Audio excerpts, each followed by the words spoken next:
I was going to begin by asking, what would you say it is that inspires you most about the nighttime? What is about that kind of landscape that speaks to you and infused this debut record so much?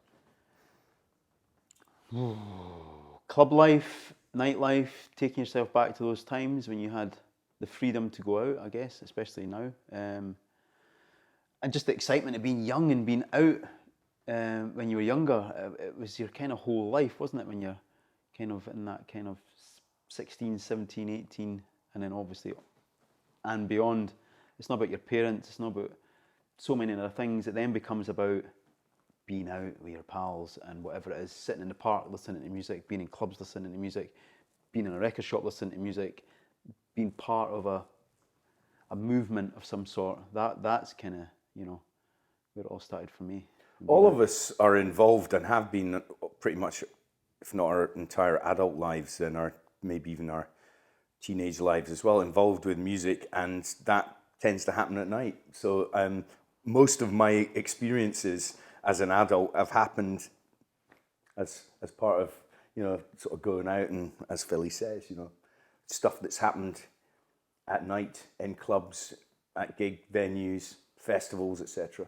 And I think when writing songs and lyrics and the imagery and the experiences that you have, a lot of it's going to come flooding back to you, and it's going to take place at that kind of time. So, and also, like, a lot of the album was recorded at night.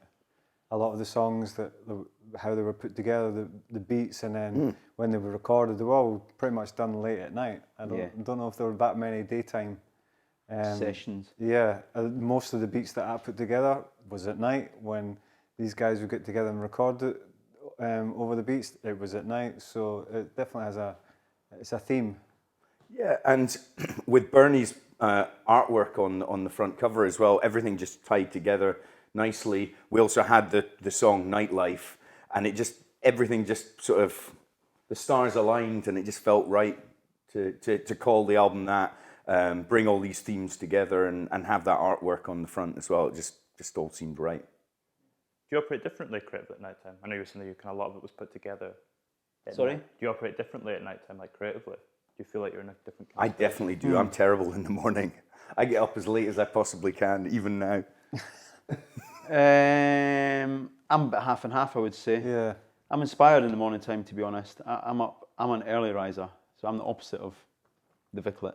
I am an early riser, but then I like to get out and, I don't know whether it's a swim at the beach or whatever, but I find there's always that kind of, just as you're waking up in the morning, I mean, I've always got notes by the bed of just when you wake up in the morning from dream state into waking up state, you might have a couplet or something that's just that wee thing something you might have forgot that you were supposed to do yesterday, some wee inspired thing that you've maybe seen on social media or whatever.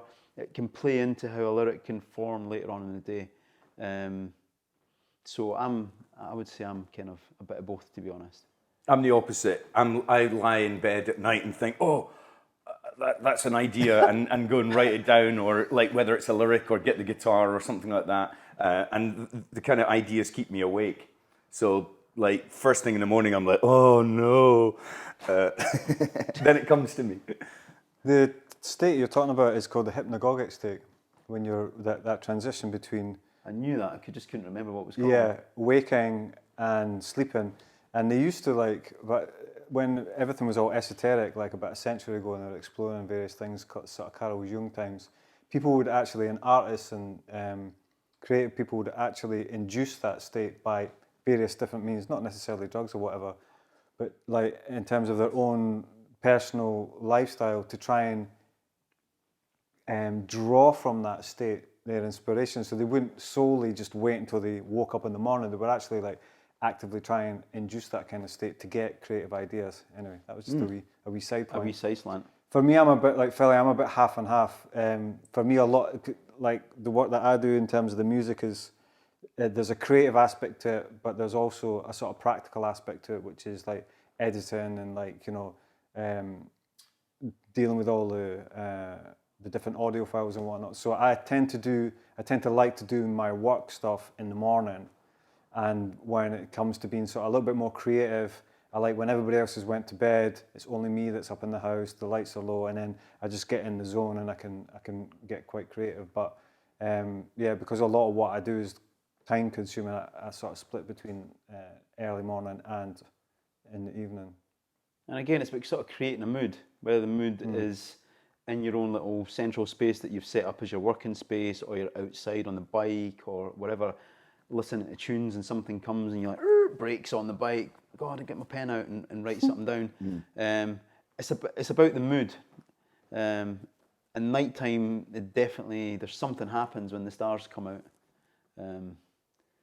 It's amazing that we've all got these, mobile phones and stuff now that we can jot down notes, or we can record a melody. I've quite often find myself humming a melody in my head and so on, and I just think, is it any good? I don't know. I sort of just record it and then... It's that Bee Gees track. Yeah, that's the trouble. You sometimes come up with a melody and go, that's absolutely amazing. And then you realise it's the Bee Gees or someone else.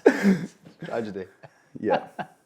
With the experiences that forged this record as well, I know you were speaking prior about that kind of time earlier on in your life when it's all about the nightlife. Where are the experiences that forged this record taken from? What point in your life are you kind of tapping into, like time-wise? Ooh. For me, it's almost like a kind of snapshot musically and lyrically of lots of life experiences. So they may be sort of, as Philly was saying, sort of harking back to your sort of late teens, early 20s, but also musically, I think I've grown. I mean, if you met me as a teenager, I was into punk rock and, pretty much that was it. Maybe not. But I branched out. I got into reggae, I got into hip hop, I got into indie music, goth, singer-songwriters, folk music, psychedelia, etc. And so I think there's, weirdly enough, elements of all of those styles on the record. So in a way, it's and the three of us have all had slightly different musical backgrounds, and you can sort of hear all of that on the record. So in a way, it's maybe not a document of our lives, but it definitely reflects back on my life musically and even in the lyrics. Yeah, no, I second that emotion. Yeah. Good questions, I have to say. Yeah. Good questions. I think sort of for me, certainly from a creative point of view, I don't like to sort of, maybe not don't like, it's not the right word to say, but I try to put aside influence and try to put aside the past. I always try to just sort of draw from whatever is just like in the world, as it were. And I try not to let like the past kind of influence. I'm always trying to find something new or something that I've not explored. So I don't really think about like in terms of like a timeline when it comes to doing stuff creatively. I just sort of believe that I can sort of that all of that sort of past experiences within me, and that it will just manifest in some sort of way. And I guess I'm kind of trying to find that manifestation that will be new, as opposed to being sort of nostalgic or influenced. Mm. I'd agree with that as well. I'm always trying to push things forward as well. But it's almost like when you listen back to what you've just done, you kind of go, oh well, that does sound a bit like so and so, or it has an influence of that. Like a track I did the other day, like I just hadn't listened to anything that day, just sat down and just did the track, White Suit, and it was only after I kind of finished it, I listened back to it and I kind of went, oh, so that sounds a bit like Radiohead. And then I went back and listened to a Radiohead track and it's like really, really similar, but Radiohead wasn't in my mind at all, nothing was there, it was just like sort of like pulling from the well. And on that same track, which is a new track, it's not on the album, and something we're working on at the moment, I'm trying to come out with some guitar lines and different sort of stuff, and I did something which sounds good, but it's not right for the track. But these guys were like, yeah, it's good and everything, but it kind of reminds me a bit of Red Hot Chili Peppers. And I was like, really? But that's not at all what I was like had in my mind. I used to like the Red Hot Chili Peppers, the earlier albums, but it was not at all what I was going. But so there you go. That sort of influence, even subconsciously, must have just come out. Yeah. We're not going to use those guitar parts because it maybe does sound a bit too much like someone else. So we're always trying to push it into areas that sound like us rather than us being someone else. What about lyrics and stuff? I would, with lyrics, well, there's a couple of lyrics. I've got 2 kids, so a lot of the lyrics are inspired by them or in some way about them, or I can't say it's all new, although, you know, when you sit down and write stuff, inevitably some of it is going to be old and some of it is new. You're going into memories, you're going into different parts of your psyche to, you know, it's not all about the here and the now. You do dip into different facets of where you've been in your life, and that all comes out. Obviously, we're not 21, so there's different pools that we've dipped into over the years, and we've tried to make the album accessible, but also us, you know, to be a unique album, not to sound like, you know, people go, oh, it might sound like that, yeah, but maybe not. When I listen to the album, it still sounds like Check Masses. It still sounds like these 3 guys, or us 3 guys, our influences are all in there, and it's a unique sound that we've created. Yeah. I can't say we're top 40 or we're this or we're that. We are Check Masses. Yeah. We're a unique kind of little And band. to be honest, lots of people have said nice things about the album so far, which is much appreciated. But one of the things that I like the most is that people go, I can hear little bits of influence and stuff, but it doesn't really sound like anyone else out there. And to me, that's mission accomplished. That means that hopefully we do sound like Check Masses and no one else. Yeah. I suppose to pick up, you were speaking there about how you do kind of tap into all aspects lyrically. When you take a memory that's from maybe 20 years ago compared to when you take a memory from 2 years ago, is there a difference in feeling there? Is it a different thing? Ooh, is there a difference in feeling? It's all about which emotion you can deliver, I guess. I always think, for me, I always try and have a voice for a song. So each voice on each song, to me, being the singer, it sounds different to me when I hear it sung back. And I'm always looking for a different voice for each song, therefore a different memory or a different not ego, what am I trying to say? Feeling? A different feeling for each song, or a different emotion for each song brings along a different. I'm almost wanting to say character, but I'm the same character that delivers the lyrics. Well, it's for me, it's really interesting because before Check Masses, none of us had made music together. We'd all made music separately. So working with Philly on the sort of melodies, vocal melodies and lyrics and that sort of stuff, and recording things and working things out. Sometimes we'd have the melody and the lyric, and we're just about to record the bit, and Philly does a take, and I'm like, nailed it, brilliant, absolutely fantastic, that's it. And he's like, nah, it's not right. I'm like, what? It's in tune, it's delivered well, lyrics are all there. And he's like, no, I've not quite got the voice for it. I've not got the voice right. And then he would just sort of like rehearse it a couple of times, saying, right, go for it now. And then I'd record it again, and it would be the exact same lines, the exact same song, everything. But he was right. He just sort of nailed the voice for it, the feeling, the emotion. And it always, every time he says, no, it's not quite right, and then does it again, I'm always like, yes, it just sounds just that little bit better and that little bit more authentic. You know, it's great. Such a good feeling. Thanks, you know? Vic. Thank you. No, it is about trying to find a voice. I think what you're talking about is different aspects of yourself. It's maybe it is. Maybe I always see it as different characters. Although when I hear the album back, I go, oh, well, that's me just singing every song. But Yeah. when it comes to actually you, at your moment of performance on the mic, it's about delivering something that is honest and real. And the only way you can do that is if you find that person. You know, and if you're not that person when you go to deliver it, for me, it's not authentic. It's just not real. Yeah. Caught my dripping angel by the wings, screaming at my mother while she's carrying things, reaching for the mirror to forget. Still the river flowing blood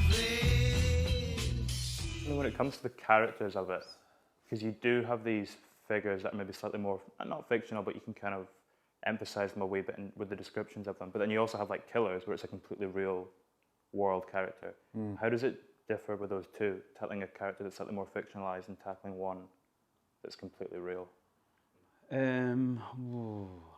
It's funny because Moroccan Skies is a Moroccan personal... Skies is a true story. Moroccan Skies is me in Morocco and having a bad night. Not a bad night, I'd had a great night that turned into a kind of almost a bad night. I'd been at the Gnawa festival in in So Essaouira.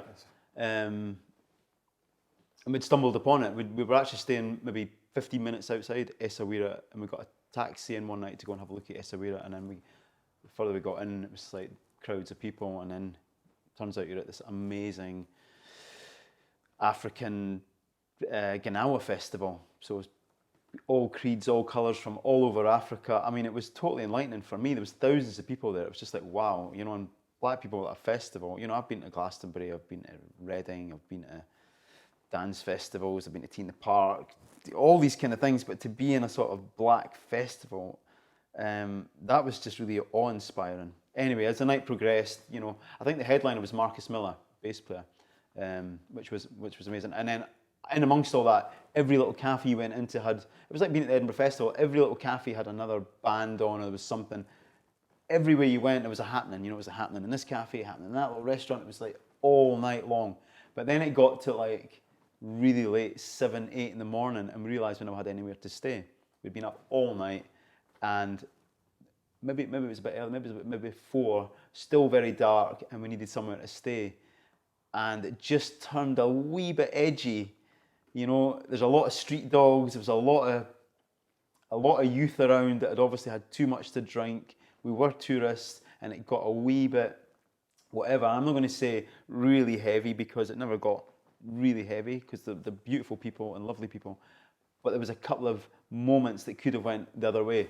And then we got saved by a couple of guys that we met earlier on in the night, who took us on another wild trip that then went on to the next again day, which was fantastic. And then when I heard the sample that Andy dug out from Moroccan Skies, it all sort of just came back, and it was a real kind of story. Killers came from is it Ian? No, not Ian Curtis. The Curtis movie that was on BBC iPlayer for a long time. It might still be there. It's still there. I saw it the other day. What's his name? Bitter Moon. Bitter Lake. Bitter Lake. That's right. And Bitter Moon's. And his second name's, is it Richard Curtis? Ian Curtis? No, I'm thinking Ian Curtis. It's not Ian Curtis. No, it's not Ian Curtis. Anyway. Bitter Lake. What's his name again? It's somebody Curtis. That's terrible. Let me look it up on the internet. I watched that, and Killers is a kind of, it's a frustration with the world, really, and what's going on and all that. And if you've seen Bitter Lake, you'd completely... I'm finding his name. I'm you not would letting completely this... understand. It's in the sort of Adam vein... Curtis. Adam Curtis, there you go. So it's in the vein of, although it's a bit more heavier, if you've seen Coy and Esquatchy or anything like that, you know, it's society gone wrong almost, or where it's going, and you having that fear of where it's going, really, in a bigger sense. So to the question, then, how do you get Remember in and out of those roles? In terms of the storytelling, if you like. Different character for each one, I guess. The real and yeah. The It's one funny. that's the character. It's funny because you often when you ask a lyricist or someone that writes songs the words, they don't want to talk about it. It's just like so. It's quite often quite. It's difficult to explain. Yeah. And also, they were written about a couple of years ago now. So it's hard to put myself back in that headspace. But I know, like, Moroccan Skies was definitely a real story, and Killers, I definitely just watched the Bitter Lake. Lost in the City is probably a better analogy for the character aspect of your question. You know, it's more of a character as opposed to like a real thing. Lost in the City is it's almost like it's a character that sort of maybe draws on personal experiences of going out and living a sort of hazy, hedonistic evening. I remember when we were writing it, we were kind of picturing New York, but also maybe Berlin, or I've never been to Kingston, Jamaica, but I could just sort of, it was like a Glasgow. balmy, I mean, really. Yeah, wherever, but a balmy, hazy, kind of slightly inebriated evening when you're kind of bumping into people and flirting with people, and it's just like that sort of time that almost all young people and whatever age of people have had those kinds of experiences. Yeah. And so it was kind of personal, but also kind of put into a character as well. Yeah. And trying to keep the music a certain kind of flavour, but not overly indulge in it, really. The mix has got to be there. The mix has always got to be right. The mix of the music and the tale you're trying to tell, without overemphasizing too much, without getting too much away. And because you can be too literal. I think some songs come directly, you know what it's about straight away. And then some songs are like sort of develop where you get a few lines and you go, oh that's right, where okay, this song's going. it's come from that pool, exactly.